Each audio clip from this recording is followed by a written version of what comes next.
Sandhan. All Gujarat Integrated Classroom. સેટેલાઇટના માધ્યમથી જોડતી કડી એટલે સંધાન.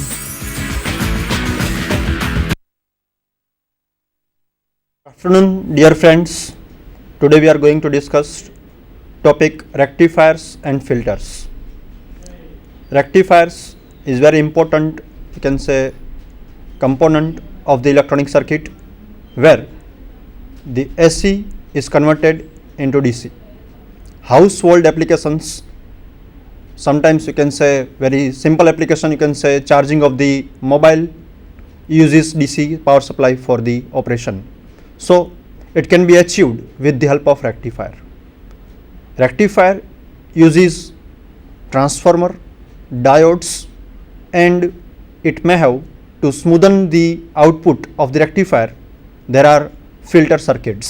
Still, the operation carried out with the help of these components may not be in a proper form. That's why there may be regulator circuits are used. So let we try to see each and every component of the rectifier, filter and regulator in detail. So basically it consists of diode. The operation of the rectifier cannot be completed without diode. Diode is a unidirectional component where the flow of current is flowing from, you can say, positive to negative only, is not allowing flow from negative to positive. If you try to see in the figure, there is a diode and battery where positive supply is given to the diode. If it obtains the positive supply, then there is a conduction takes place in a diode and lamp is glowing. In a nearby circuit, you can see that diode is getting negative pulse and hence diode is not conducting and the lamp is off. So current permitted in a first circuit and diode is, can say, in a forward biased, and in a second circuit current is prohibited and you can see diode in a reversed bias.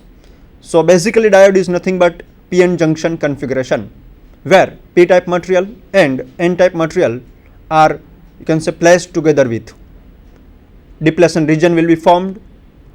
The figure below indicates the pictorial presentation of the diode where anode, cathode, schematic symbol you can say. And the third one is a real picture what we are observing in a laboratory. So here one can say there is a anode, cathode. The figure number 2 is a, you can say, ideal picture, ideal, you can say, IV graph of the diode in a forward biased and in a reverse biased. So basically diode is a switch. If we are applying positive pulse, then it is conducting. We are applying negative pulse, is not conducting. If we are applying potential V less than 0 volt, then you can say is open and hence current is not flowing through the diode.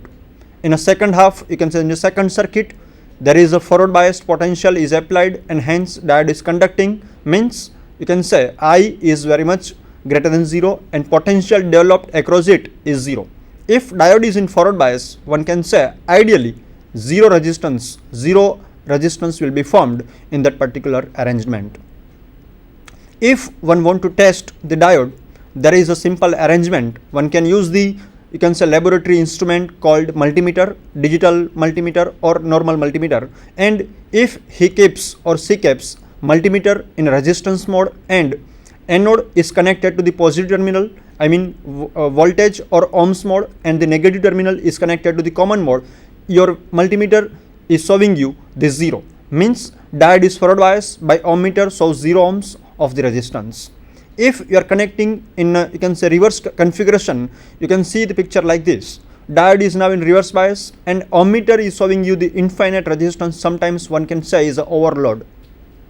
This is the configuration showing you how to test diode. Now the third configuration is again, if one is keeping the diode, you can say in a diode mode, that diode is forward bias, meter is showing you the voltage drop XYZ. You can say right now it is showing you 0.548 volt.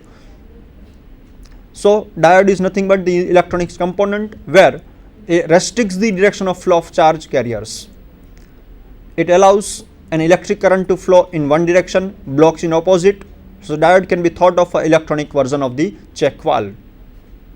Today the most common diodes are made from semiconductor material, you can say silicon or germanium. If one wishes to see the diode parameters, one should consider these parameters. One is the forward voltage drop VF, reverse saturation current IR, reverse breakdown voltage VBR, dynamic resistance RD.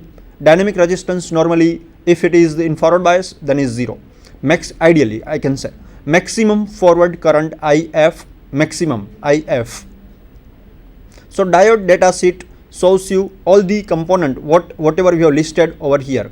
So one need to see the diode data sheet for the particular diode. If it is silicon diode, normally forward voltage is almost or around equal to 0.7 volt. You can say IR is 0.1 microampere and breakdown voltage is 75 volt. If you are giving more than 75 volt, then that diode will be in breakdown region. So electrical energy supplied to the homes and you can say industries in the form of alternating voltage. Normally we are getting the GB supply, you can say SC voltage. Now what happens, most of the devices in electronics equipment need DC supply as the input. This is usually provided by the dry cells. You can say battery what we are connecting in remote sometimes. Now we use battery eliminator which eliminates the use of dry cells. Most of the equipments nowadays include an inbuilt circuit which converts AC voltage of main supply into DC voltage. So this one is the basic configuration showing you the how rectification process takes place. Basically we are having the AC input. The first figure shows you the AC input.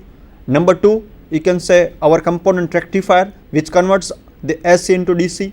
But if you try to see the graph number 2 from the left, rectification process shows you certain ripple components present in output of the rectifier. So our objective is to minimize these ripple components. So the output of the rectifier is given to the filter. Now the objective of filter is to minimize or is to remove the ripple component present from the output of the rectifier. So the output of the rectifier is fed to the filter. There are so many types of filters are used, but we will discuss it later on. Filter again removes the ripple, but still one can say ripple is not removed from the filter 100%. So the output of the filter is again fed to the voltage regulator. There are so many voltage regulator ICs are available in the market which can be used at the filter side. So the fourth figure shows you the pure DC output voltage. One can say there is a very simple difference between AC voltage and DC voltage. If the voltage is in AC form, then it having the frequency, it is, you can say, sinusoidal nature, the figure number first. And if it is a pure DC, then it shows you the straight line where the frequency is 0. A power supply is made up of mainly 4 components as we have discussed. Number 1 is a rectifier which converts AC pulsating unidirectional, or you can say DC means a unidirectional voltage containing large varying component called a ripple in it. After the rectification we are not getting pure DC, it is having certain ripple in it. Filter basically used to minimize the, you can say, unwanted signal present after the rectification, reduces the ripple content in the pulsating DC and tries to make it smoother. Still, then the filter output contains some ripple. This voltage is called the unregulated DC voltage. So some important filters what we can use are the inductor filter, where simple inductor is used as a filter. Then capacitor, you can say capacitor can be used as a filter. Then the pair of inductor and capacitor can be used as a filter. One of the best filter is a pi filter, where inductor, capacitor and inductor in a pi form, you can say Greek letter pi form, is formed to minimize the ripple present from the rectifier. So inductor, capacitor, LC and pi are the basic filters. Now the voltage regulator is our fourth block. It maintains a constant DC output voltage. Thus a voltage regulator circuit is the one which is designed to keep the output voltage of a power supply nearly constant. It will not give you any fluctuation at the output side. You can say there are so many ICs, as I told you, in market which can be used as a voltage regulator. If you require 5 volt constant, you can use 7805. If you require 10 volt constant DC voltage, so you can use 7810. If you require minus 5 volt, then you can use 7905. If you require 10 volt minus, one can use 7910. So these are the voltage regulator ICs available in the market. Now the first block of any rectifier circuit is a transformer. Basically the AC voltage what we are getting, our objective is to convert into DC. So first of all, we need to minimize or we need to reduce the level of the SC voltage what we are getting from the GEB. So that voltage is minimized, you can say reduced, you can say step down with the help of step down transformer. So here you can say there are three configurations can be obtained with the help of transformer. One is a step up where Vs is greater than the Vp, where Vs is nothing but the secondary voltage what we are getting at the output side, Vp is the primary voltage what we are applying. Another configuration of the transformer is a step down where supply voltage you can say step down, Vs is less than the Vp, so secondary voltage is less than the primary voltage. And the third one we are not using in rectifier, but still I need to narrate over here, is the isolation transformer, which is used to you can say isolate, make the isolation between the primary and the secondary. Basically this isolation type of transformers are used in the you can say transducer, is an inductive transducer, is very famous in the industry. Here are the three configurations what I have narrated over here. You can say number one is a step up transformer where the number of primary turns and the number of secondary turns are different. Primary turns are less than the secondary turns. Number two, you can say is a step down transformer. If you want to you can say form the step down transformer, then the number of the primary turns are you can say less than the number of primary turns are the more than the number of the secondary turns. N1 is more than the N2 is a step down transformer. Isolation transformer are having the primary turns and secondary turns equal. So below equation shows you the relationship between the secondary turns, secondary voltage, primary you can say voltage, primary current and the secondary current, Ns by Np, Vs by Vp, Ip by Is. Now there are two types of rectifier. One is a half wave rectifier, another is a full wave rectifier. We will try to see first of all the half wave rectifier. Here PN junction diodes are widely used in rectifiers because of their unidirectional behavior. Diode allows flow of charge particle in one direction only. A diode placed in a series between a transformer and its load. You can say the figure. Here 220 volt AC mains and 50 Hz power mains is connected to the transformer primary. Secondary of the transformer is connected to the diode and the diode output is connected to the load resistor. So across the load we are getting the DC output voltage. Now if it is we are applying the positive pulse to the diode, then diode gets conducted and we are getting certain output at the load resistor. Whenever you are getting or when you are giving the negative pulse to the load resistor, diode, then diode is not conducted and hence we are not getting any output at the load resistor. So here one can say V in is applied at the primary side, Vs what we are obtaining at the secondary side, diode now in a half wave is forming the half wave rectifier and load resistor. So at the primary side what we are connecting the AC mains. If you are connecting the multimeter and you are measuring the AC voltage, then you are getting the pulse. What you are seeing at the left hand side is a sine wave, is a sinusoidal wave what you are observing at the input side. Our objective is to convert this sine wave into the DC form. What we require basically is a straight line. But if you try to see the right hand side figure, what multimeter is connected, it is not showing you the straight line. There is a two peaks what we are obtaining.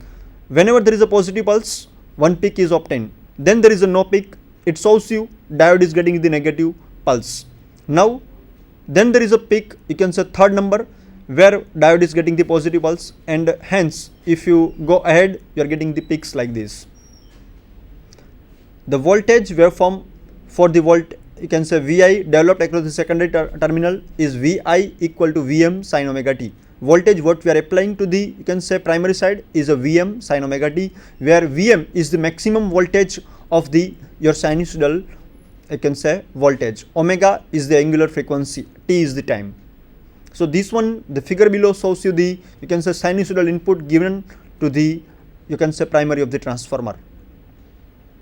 During the positive half cycle of the input voltage, the PN junction diode is forward biased and the load current IL flows through the RL. As a result, the output voltage V0 is developed across the RL. So this is the picture where your diode is shown in a conducting mode. Now is the picture where again diode is in conducting mode. Whenever diode is in forward bias, as I told you, the voltage developed across it is a 0 volt due to its zero resistance, zero forward bias resistance. Now During the negative half cycle of the input voltage, the PN junction diode is reverse bias and hence there is a no current through the load resistor RL. So here the diode is shown, you can say, in open mode. No current is flowing through the circuit. So here picture shows you the negative half cycle. During the negative half cycle, negative peak voltage is obtained at the input of the diode. VL obtained at the output side is 0 volt, and you can say across the diode there is a minus Vs is obtained. So this peak voltage, minus peak voltage is obtained across the diode. We are not getting any voltage across the load. As the input voltage Vi increases, the output voltage V0 also increases and becomes maximum when Vi is maximum. Later when Vi decreases, you can say V0 also decreases, and after certain time it goes 0. So this is the final, you can say, picture of the input and the output what we are getting in a half wave rectifier. As I told you, during the positive half cycle your diode gets conduct and hence you are getting the peak. During the negative cycle, you can see pi to 2 pi, there is a negative pulse is given to the diode, and hence during the negative pulse, negative cycle, diode is not conducted and hence we are not getting any output from pi to 2 pi. If you try to see the region from 2 pi to 3 pi in input mode, so this much of positive voltage what we are applying to the diode and hence diode is conducted. So one can say at the output side from 2 pi to 3 pi you are getting the pulse. Again you see 3 pi to 4 pi, there is a negative pulse, and this negative pulse is applied to the diode, and hence this during this negative pulse diode is remain open and hence you are not getting any pulse. So we are getting only one pulse through the 0 to 2 pi or 2 pi to 4 pi. This one is the half wave rectifier. So again pictorial presentation, inputs and the output shown in the figure. Now very important word related to the, you can say, rectifier, half wave rectifier as well full wave rectifier is a peak inverse voltage. During the negative half cycle, our objective, whenever we are studying the peak inverse voltage, you try to study the inverse voltage what you are applying to the diode. During the negative half cycle of the input, diode is reverse bias.